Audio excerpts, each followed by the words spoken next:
રાજકોટ અગ્નિકાંડમાં માસૂમ લોકોની જિંદગી હોઈ ગઈ। આ કરુણાંતિકા અંગે કર્ણાટકના પૂર્વ રાજ્યપાલ અને ભાજપના નેતા વજુભાઈ વાળાએ પ્રતિક્રિયા આપી। ન્યૂઝ 18 ગુજરાતી સાથે વાતચીત વજુભાઈએ તંત્ર સામે રોષ વ્યક્ત કર્યો। ફરિયાદમાં માત્ર સંચાલકો નહીં પરંતુ અધિકારીઓ સામે પગલાં લેવા જોઈએ।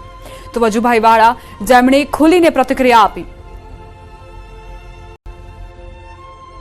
શનિવારના રોજ ટીઆરપી ગેમ ઝોન ખાતે જે અગ્નિકાંડ સર્જાયો છે ને અગ્નિકાંડમાં 32 જેટલા વ્યક્તિઓના મૃત્યુ થયા છે ત્યારે સમગ્ર મામલે આપણી સાથે વાતચીત કરવા હાજર છે કર્ણાટકના પૂર્વ રાજ્યપાલ અને ભારતીય જનતા પાર્ટીના દિગ્ગજ નેતા વજુભાઈ વાળા। વજુ બાપા, આ ઘટનાને આપ કઈ રીતે જોઈ રહ્યા છો?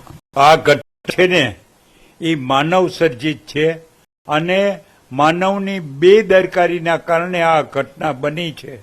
જો પૂરેપૂરા પ્રિકોશન લીધા હોય અને કાયદેસરની પરવાનગી લઈ અને પછી જો ઝોન બનાવ્યા હોય અને ફાયર સેફટીના તમામ સાધનો અસ્તિત્વ ધરાવતા હોય અને પછી પણ કાયદેસર રીતે એક્ઝિક્યુશન થઈ શકે એવા હોત તો આ બનાવ બનત જ નહીં। ખાસ કરીને વાત કરીએ આ છે તે 2 વર્ષથી વધુ સમયથી આ ચાલતું હતું, પરંતુ ન તો તેમની પાસે મનોરંજન વિભાગનું લાયસન્સ કે ન તો ફાયર વિભાગની એનઓસી। આપ આને કઈ રીતે જોઈ રહ્યા છો? તેમ છતાં બેટૂક ચાલતું હતું। જો ભાઈ 2 વર્ષ ત્યાં કોઈ પ્રવૃત્તિ શહેરમાં ચાલતી હોય તો જે તે ડિપાર્ટમેન્ટની નજર હોય જ નહીં। આ કોઈની મીઠી નજર નીચે આવી પ્રવૃત્તિ ચાલતી હોય અને મીઠી નજર એ વ્યક્તિને મીઠાશ ન મળે તો મીઠી નજર રે નહીં, એ નિર્વિવાદ વાત છે।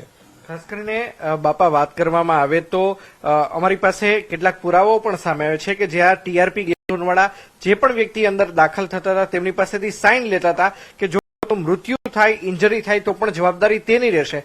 આપ આ રીતે જોઈ રહ્યા છો? જો ભાઈ આવા પ્રકારની બાહેદારી લેવી એ ખરેખર કાયદા વિરુદ્ધની વાત છે અને બાહેદારી લેવાથી કોઈ છટકી જતું નથી।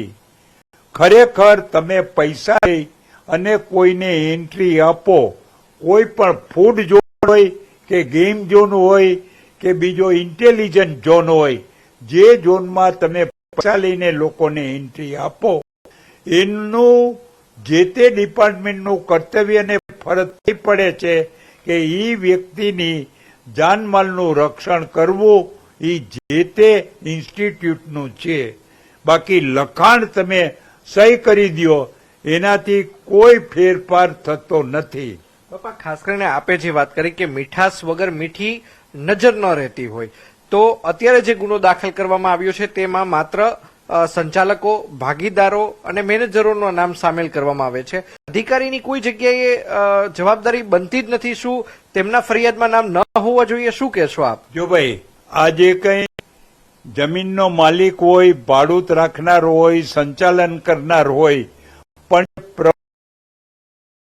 એ તો રાજકોટ મ્યુનિસિપલ કોર્પોરેશન વિસ્તારમાં ચાલે છે અને આટલા 4-4 વર્ષથી આ પ્રવૃત્તિ ચાલતી હોય એટલે અધિકારીની નજર બહાર હોય એ માનવાને કોઈ કારણ નથી। આ જે વાત કરે છે એ ખરેખર વાત અક્ષમ્ય છે, એને ક્ષમ્ય ગણી શકાય નહીં અને અધિકારી સામે જ પગલાં લેવા જોઈએ। આ તમામ ગેરકાયદેસર પ્રવૃત્તિ છે, આની સામે કડક હાથે પગલાં લેવા જોઈએ અને લેવા જોઈએ। માત્ર જે સંચાલકો હતા, માલિકો હતા, જે કામ કરતા હતા એમના જ નામ નાખવામાં આવ્યા। માનો છો કે રાજ્ય સરકારે કડકમાં કડક ઉઠાવવો જોઈએ અને અધિકારીઓના નામ પણ એફઆઈઆરમાં સામેલ કરવા જોઈએ? સ્પષ્ટ વાત, શું કહેશો બાપા? જો ભાઈ એની અંદર પણ મ્યુનિસિપાલિટીને જવાબદાર ઠેરવી હતી કે મ્યુનિસિપાલિટીનું કર્તવ્ય અને ફરજ છે કે તમારે પૂરી ચકાસણી વગર આ પુલની અંદર પરવાનગી આપવી જોઈએ નહીં।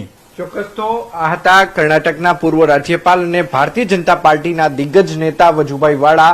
ન્યૂઝ 18 ગુજરાતી સાથેની વાતચીતમાં તેમને સ્પષ્ટપણે જણાવ્યું છે કે મીઠાશ વગર અધિકારીઓની મીઠી નજર તળે આ કામ ન થઈ શકે, એટલે ચોક્કસ અધિકારીઓની મીઠી નજર હેઠળ જ આ જે ધંધો છે તે ધમધમતો હતો।